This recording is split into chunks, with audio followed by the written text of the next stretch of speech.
Tonight's headlines are brought to you by McDonald's and Gold's Gym. Good evening, Commonwealth, and thanks for watching the Channel 2 News. I'm Sakurako Halstead. And I'm Dan Shore. Let's take a look at tonight's top stories. The CNMI governor discusses various topics in regard to relations with our federal partners. Also tonight, the residency of a Northern Ireland mayoral candidate is challenged.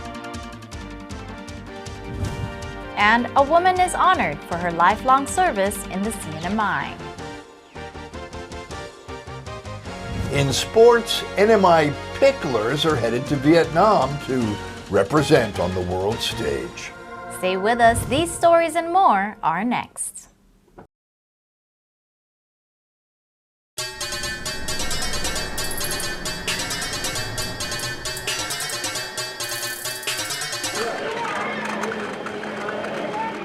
The new Red Bull Dragonberry Energizer is now at McDonald's.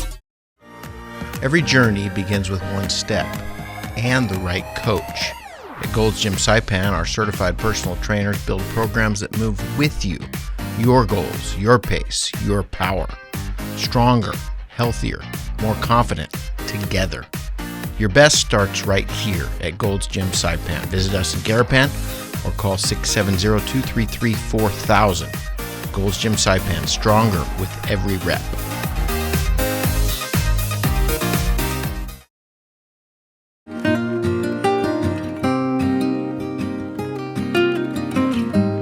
Hafaday, Zantiro.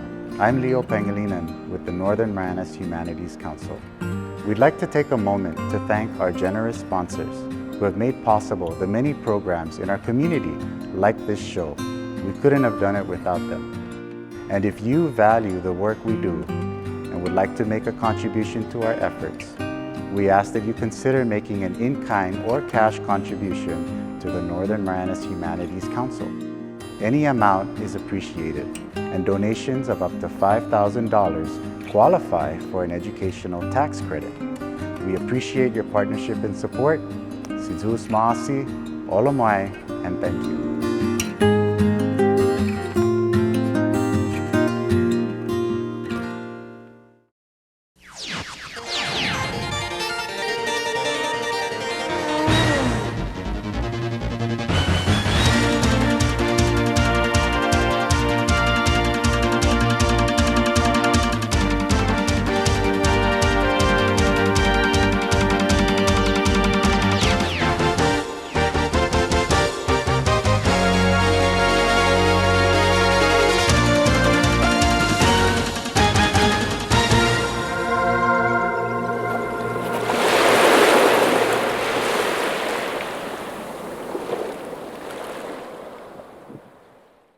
Hafaday, Tirawami, and good evening, Commonwealth. You are watching the Channel 2 News on August the 28th from our studios high up on Capitol Hill. Federal relations in the CNMI are not just defined by disaster aid. We hear from the governor. Governor David Apatang shares ongoing discussions brought to the forefront of federal partners. That includes tourism in the Marianas and the foreign workforce. The tourism industry has struggled to come back up over the past few years. It came to a standstill at the onset of the pandemic and has been an uphill climb ever since. The governor says part of the challenge is securing the CNMI Economic Vitality and Security Travel Authorization Program. As much as we want to continue to bring in tourists and all that, there's a lot of stumbling blocks. We are still dealing with the federal government. There's a lot of policies that was actually created by the federal government that is actually hampering our tourism industry. So as we go to DC and as we negotiate the 902 negotiation also, we continue to ask for their consideration to remove some of those restrictions so we can be allowed to continue our EVS TAP. EVS TAP allows pre-screened citizens of the People's Republic of China to travel to the CNMI for up to 14 days without a traditional visa. Federal lawmakers have raised national security and oversight questions regarding the program, leading to ongoing discussions between federal and local stakeholders about balancing security with economic stability. Apatang says another program they are working on in the nation's capital focuses on the foreign workforce. The Commonwealth-only Transitional Worker, or CW1 program, is scheduled to officially end on December 31, 2029. It's hard for the business here because, we need a lot of skilled workers, and we don't have that. We need a lot of construction workers, and we don't have that. So what's going to happen if these people leave? Who's going to build this building? In July this year, CNMI US Delegate Kimberlyn King-Hinds has introduced the Northern Mariana Islands Labor Stabilization Act to extend the foreign labor program through 2039, completely repeal the touchback provision, and adjust permit caps. The bill is currently awaiting further legislative action. As the CNMI continues to receive aid following the 2 super typhoons and federal dollars through various programs, the governor says we need to follow the policies in place. A lot of the assistance that we get from the federal government actually comes along with the policy. We don't make the regulation for the U.S., like food stamp and DNAP, FEMA, they have policies that we need to follow. So, this is a new administration. And the president is very, very strict on financial issues, as they go around, you listen to the news in the States. There's a lot of business that are being taken to court for fraud and all that. So we have to be very careful also on what we do, how we spend the federal funds here. So those are the things that we need to protect here in the Commonwealth. The Election Commission has only days remaining to verify official candidacy for offices in the CNMI. For the Northern Islands, one candidate has had her residency challenged. The other candidate makes the challenge in absentia. Yesterday morning in a packed house at the CNMI Election Commission, their board of directors hold a hearing to verify residency of candidate for mayor of the Northern Islands, Kelly Tenorio. A large contingency of friends, colleagues, and well-wishers gather outside the election offices to offer support. Ms. Tenorio's attorney, Michael Dotz. All right, this is before the Election Commission because there's a challenge to Ms. Tenorio saying that she's not a resident of the Northern Islands. And this challenge is brought by Mayor Tysican, who would be running against Ms. Tenorio if she ends up on the ballot. Is the mayor here? I haven't seen him. Yeah, so basically, he said she's not a resident, but the records are pretty clear. Since 2014, she's voted in every election as in that precinct as part of the Northern Islands. She's got a homestead application in for a homestead in Pagan. She's got a structure in the meantime on Pagan where she stays, and she goes up there multiple times a year. Inside the election office boardroom, Kayla Megofnia, executive director of the Election Commission, Jose Kiyoshi, board chair, and Sean Frink, legal representative, head the proceedings. The Election Commission board of directors are charged with making the final ruling. After public comments attesting that Ms. Tenorio is a Northern Island resident, she and Mr. Dotz present her history of voting in Northern Island elections, her travel records, and photographs of life on the island of Pagan. She then addresses the board. My husband and I decided to take that ship and go all the way as far as we could north to visit our islands, to see what we've been missing. To all the stories we've heard of all the people living out there, we wanted to see that for ourselves. So that's why I did it in 2002.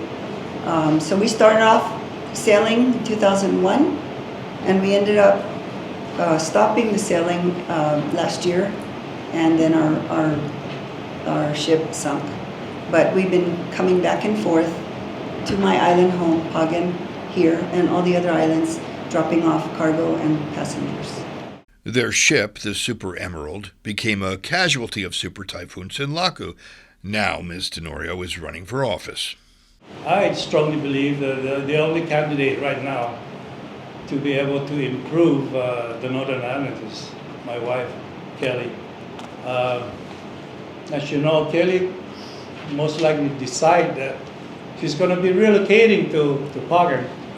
And that's good for Pagan, for the Northern Islands, but it's not good for me because I'm probably be remaining back on Saipan and maybe once in a while take a plane to go up there. So in as much as Kelly's passion to do something different, because we know we've been going there for over 20 years and we see that there's no improvements whatsoever, especially for the last 4 years.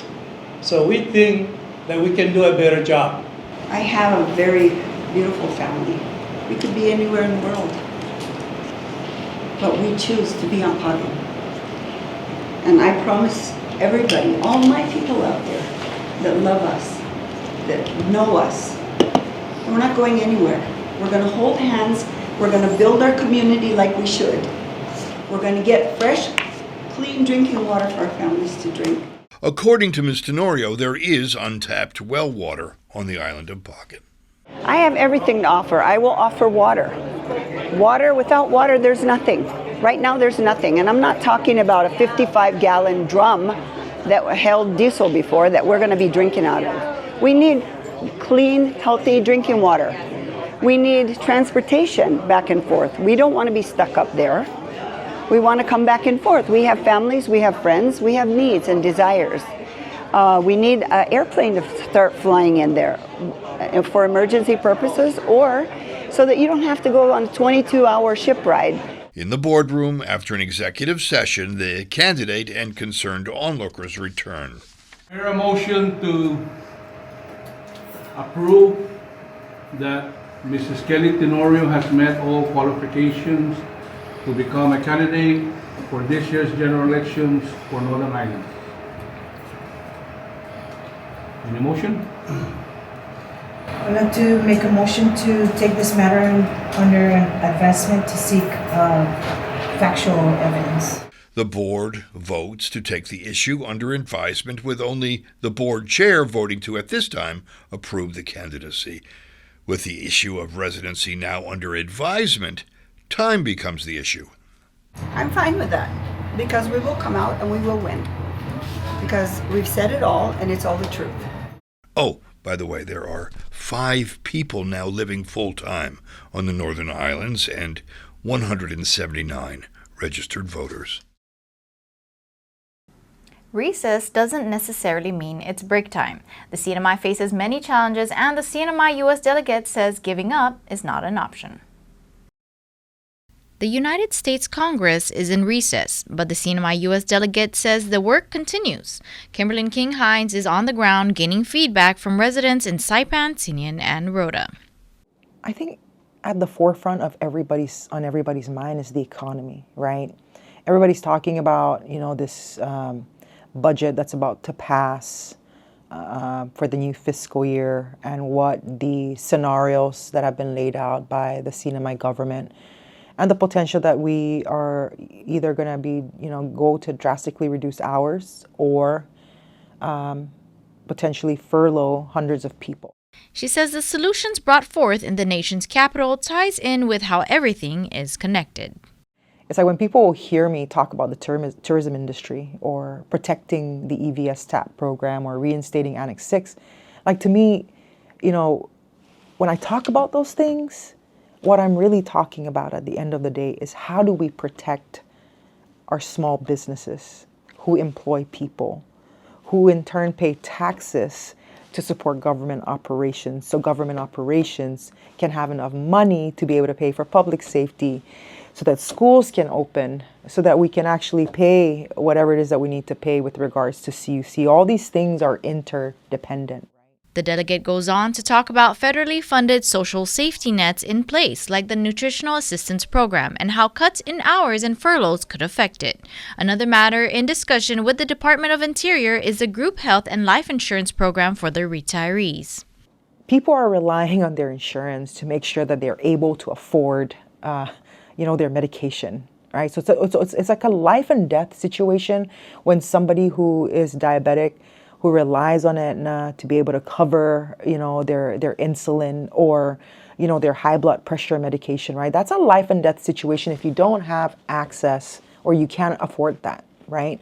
And so, the conversation is, okay, if you're bringing that money in or if we're infusing that cash, where should it go to? And, the conversation is, let's make sure that whatever comes in is targeted to our mandatory obligations. She says although it is an election year and the CNMI is in campaign season, the work doesn't stop. The conversations that we're having today with regards to the rising cost of utility, rising cost of goods is not unique to the CNMI. These are conversations that are being had across the nation in small rural communities as well, right? But, the job is to not give up and just keep trying and keep pushing. And, that's what we do here every day. So even though we're not in session, there's a lot of communications that are still happening back and forth between here and DC. And then, you wake up and then there's a new issue. The Commonwealth Utilities Corporation has their troubles. They are challenged with restoring power to 3 islands after 2 super typhoons with limited funds to support their efforts. But I'm sitting in there listening to people and my heart goes out. Guy's bill is at $1,000 for water. Some lady said her bill used to be at $200, it's now $2,000. It's just ridiculous. Linda Alvarez is a longtime C.U.C. customer. She has been disputing what she claims to be C.U.C. overcharges stemming from damage caused by Typhoon Sodalor in 2015. In 2022, she was told, they gave me a certified letter in the amount of $33,000, I forget, 33,000 on back billings for the time when Sodalor, okay? Right. And I was told by Gary that it's not my fault, the former executive director at the time, right. And this was done with restoration. Okay, that's 2019. I went on my merry ways. In 2022, Gary had gone out and Betty Turlai stepped in as acting, and she took it upon herself to go ahead and go after me for back pays. Though her issues with C.U.C. are not by any means simple, Ms. Alvarez has submitted a very specific timeline of events, chronicling all billing disputes to the board of C.U.C. She even, in a last-ditch effort, took it upon herself to make a public statement to the board. I would like to know who could help me. I went to every route. I went to my reps from my precinct. I've spoken to Jude Hofsnyder. People know my story. The thing is, who is going to correct it? I was even at the board last Thursday. Yeah, I addressed, yes. I wish it was live. I called her out because it's wrong. I'm tired already. Though it is well documented that C.U.C. is challenged by extreme financial shortfalls, there doesn't seem to be a reasonable avenue for resolving billing disputes. I'm sitting in that lobby here, and I'm hearing people complain about their billing. It's sad. Like I said, this one guy, his water bill is at $1,000. This lady was at $200 a month. Now she's at $2,000. Okay. This is what I want to know. Congressman O'Don had passed a Fair Billing Act, House Bill 2459, and they tabled it. These senators, I want to know why they tabled it when it's supposed to help the community. This is last year. I'm listening to these people. If they need to sign that bill so that we don't get screwed by C.U.C. They're enabling C.U.C. to affect our daily lives. Coming up, if you were to share one summer memory, what would it be? And she might have worked with your parents before you were even a thought. Stay tuned. You don't want to miss this.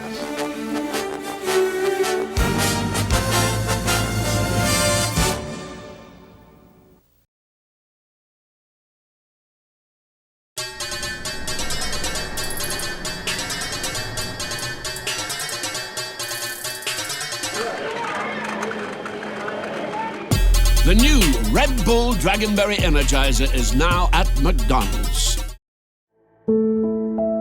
Impaired driving is extremely dangerous and puts everyone on the road at risk. If only my daddy had chosen not to drink and drive. He'd be here for my birthday. If only the other driver had chosen not to get behind the wheel high. My mom would be here for my wedding day. If only my brother had chosen not to text and drive. He would have met his niece. If only my best friend had chosen not to drive after being up all night studying. We'd be graduating side by side. One choice can change everything. No one should have to say, if only. Brought to you by the National Highway Traffic Safety Administration and the CNMI Department of Public Safety.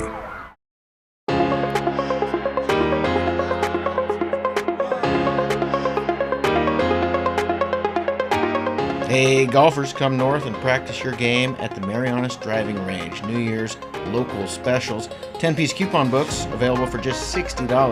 That's a $10 savings. Want to get really good? Come work on your swing every day for just $99 per month. It's our practice pass and you're going to love it. Grab your passes and go straight to the range.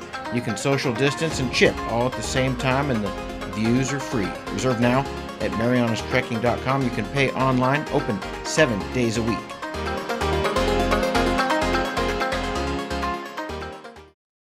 Welcome back. You are watching the Friday night edition of the Channel 2 News. Although the CNMI weather poses summer all year long, classes are back in session, officially making summer break over. School year 26-27 is still in its early stages, and the memories of summer 2026 is fresh in the mind. The Cagman High Adzuzus share one summer memory. If you were to share one memory of summer, what would that be? That time my dad took me and my brothers to go fishing on the boat. The one memory that I had in the summer is where I slept over at my friend's house.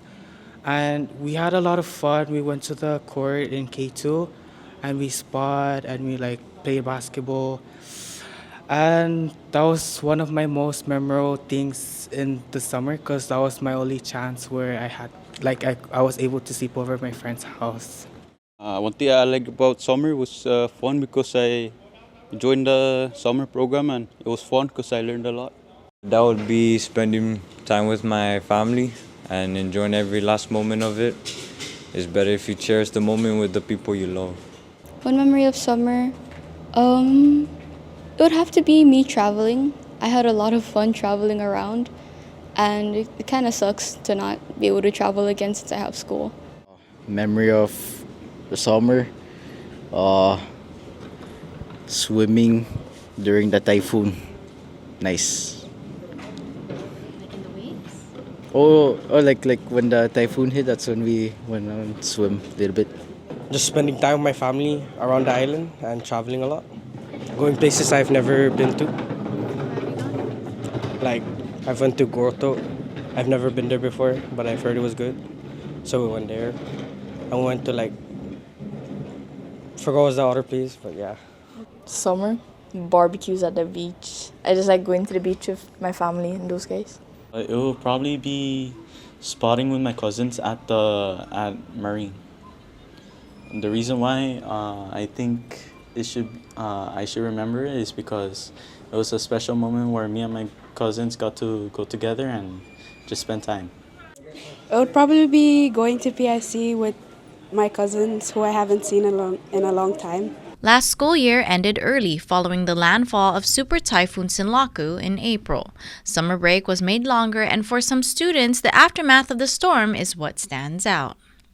If you were to share one memory of summer that stands out to you, what would that be? Just how the people came out to help each other in the typhoon. And yeah, that's it. Honestly, one memory from the summer is just clearing up the debris from the typhoon, which was quite a lot. The typhoon, it was very hard, but I liked it because nothing's cool. No. Honestly, one memory is more like how a lot of people helped each other right after Senmaku, and it like really warmed my heart when I would always see like, we would struggle and then people would just randomly come give us stuff. So I'll be like, oh, that's actually really nice. And then we would do the same too. So yeah, kindness gives back. It would be like after the typhoon when the community got together to help everyone out when like they had their own problems, but they would go out of their way to like help their neighbors and everything. So yeah, that really like shows our community is really strong. Gloria Hunter did not stay in the convent long, and I don't think she's going back anytime soon. This morning, on the floor of the House of the CNMI Legislature, the Saipan and Northern Islands Legislative Delegation, SNILD, takes time to honor Gloria Hunter for a lifetime of public service. SNILD Chairman John Paul Sablon. So we have a House resolution commending and honoring Gloria Hunter for her historic 2 decades of cabinet leadership as a special assistant for programs and legislative review, her lifelong devotion to public service, and her enduring legacy as a cultural matriarch of the Commonwealth of the Northern Mariana Islands. Whereas Ms. Gloria Hunter subsequently dedicated her life to exemplary executive public services within the Commonwealth of the Northern Mariana Islands, serving the distinction as the Special Assistant for Programs and Legislative Review, better known as a staffer, in the Office of the Governor across a remarkable period of 5 consecutive 4-year term from January 1982 to January 2002. And whereas Ms. Gloria Hunter's journey from her early life in Palau to the highest echelons of administrative governance in the CNMI stands as a inspiring testament of resilient public duty and regional leadership. The plaque is presented to Ms. Hunter and her proud children. Hunter, would you like to make a few words? I just want to say thank you so much. Thank you so much to all of you. And you're right. I worked with your dad. I feel so old. I worked with his dad as well as I worked with his mom. I worked with almost all your parents. As a matter of fact, when I first came here in 1963, I was young then. You guys were not even in the plans. And I came here just to go get my high school. I was in the convent for 4 years. They thought I was going to be a nun. I knew I was. I was already planning these ones. But anyway, again, thank you so much. You guys, thank you. Oh man, where do you want to start? Gloria Hunter, she's been a part of the CNMI since its in inception. She served many governors as the head of that office, and she provided many opportunities for community members here in the CNMI. Express my sincere gratitude to the entire House of Representative members for recognizing my mom for her years of service. Presenting the resolution means a lot to her and to us as her children.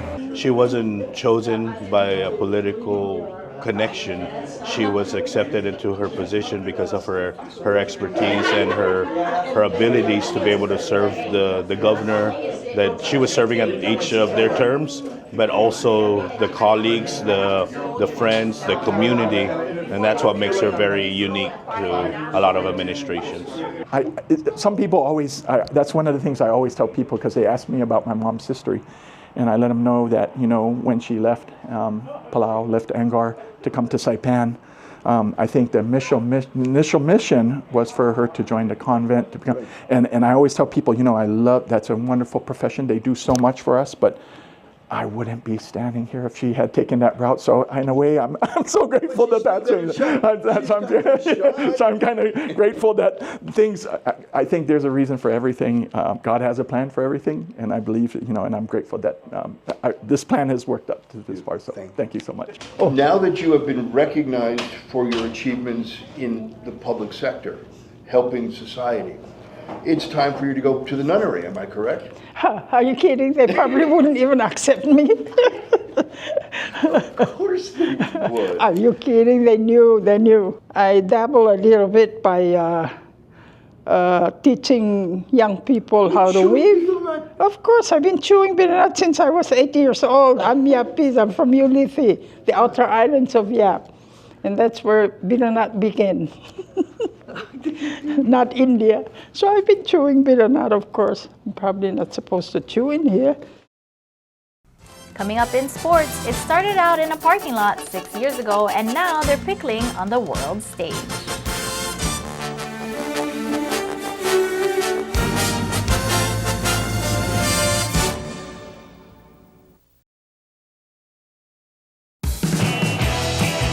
I'm gonna make you an offer you can't refuse.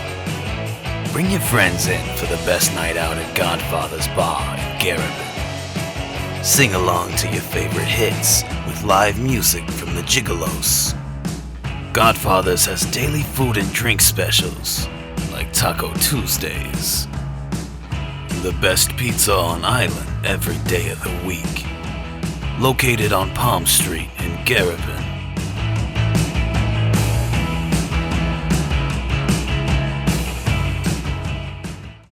From Les Maisons of Golds, a scent born of effort, forged in sweat, and finished with just a hint of pre-workout.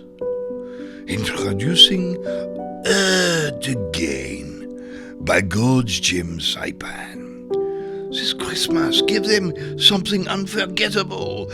Gold's Gym gift certificates, because confidence never goes out of style. Gold's Gym Saipan.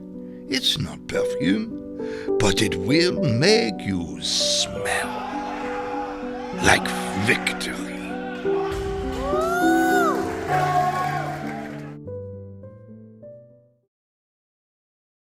Buenas sports fans.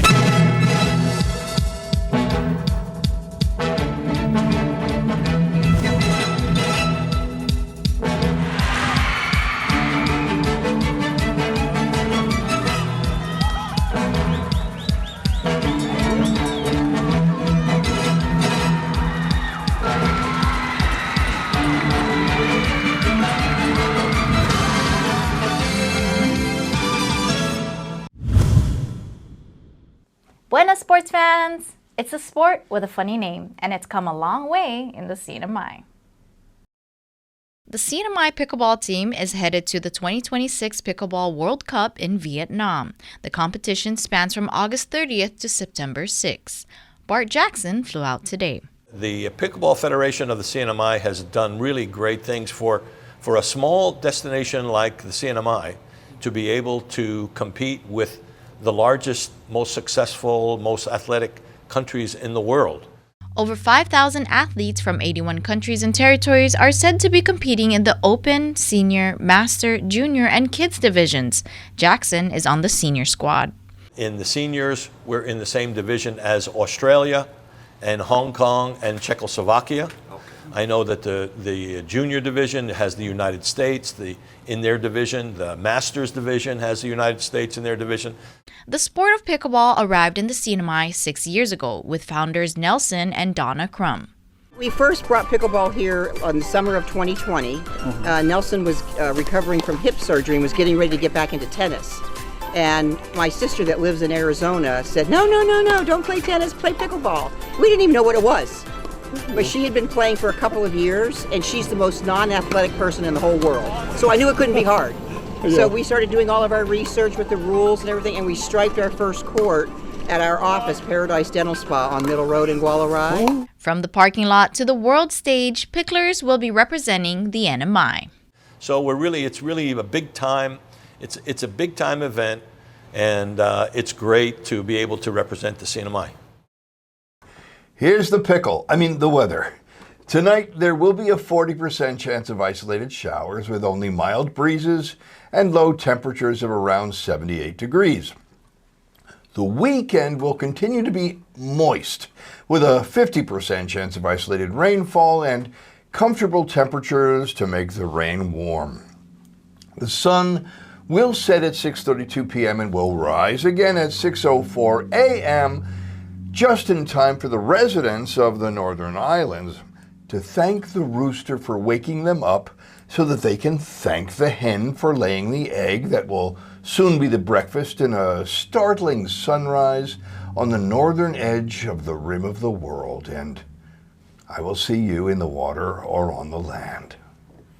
Tonight's congressional representative debate with incumbent Kimberlyn King-Hinds and challenger Galvin Sablon de Leon Guerrero has already begun and will be available on the CNMI SBJ Facebook page in its entirety.